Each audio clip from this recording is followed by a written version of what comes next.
خبر آپ کو دیں گے۔ ڈسٹرکٹ اینڈ سیشن کورٹ اسلام آباد نے چیئرمین پی ٹی آئی اور بشرا بی بی کے خلاف مبینہ غیر شرعی نکاح کیس واپس لینے کی بنیاد پر خارج کر دیا۔ اس پر ہم بات کرتے ہیں ڈان نیوز کے رپورٹر عمر مہتاب بڑھنی سے۔ عمر، بتائیے گا کیا کارروائی ہوئی اس کیس میں آج؟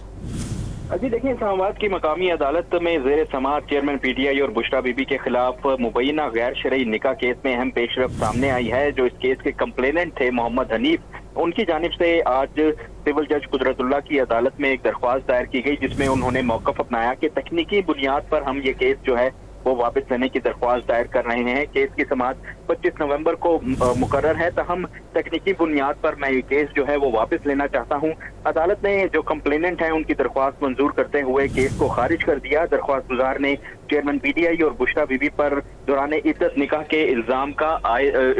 کا الزام جو تھا وہ عائد کیا گیا تھا، اور اس کی کئی سماعتیں بھی جو ہیں وہ اس حوالے سے ہوتی رہی ہیں۔ تمام جو گواہان ہیں وہ بھی اس میں کئی بیان ریکارڈ کرا چکے ہیں۔ اون چودھری جو چیئرمین پی ٹی آئی کے سابق دوست تھے، وہ بھی اس میں گواہ جو تھے وہ نامزد تھے، اور وہ بھی اپنا بیان ریکارڈ کروا چکے ہیں۔ تو اس موقع پر جو کمپلیننٹ ہیں محمد حنیف، ان کی جانب سے درخواست دائر کی گئی، جس میں یہ کہا گیا کہ تکنیکی بنیادوں پر یہ کیس جو ہے ہم واپس لینا چاہتے ہیں، یہ کمپلین ہم واپس لینا چاہتے ہیں، جسے عدالت کی جانب سے منظور کیا گیا ہے۔ جی بہت شکریہ عمر مہتاب بڑھنی۔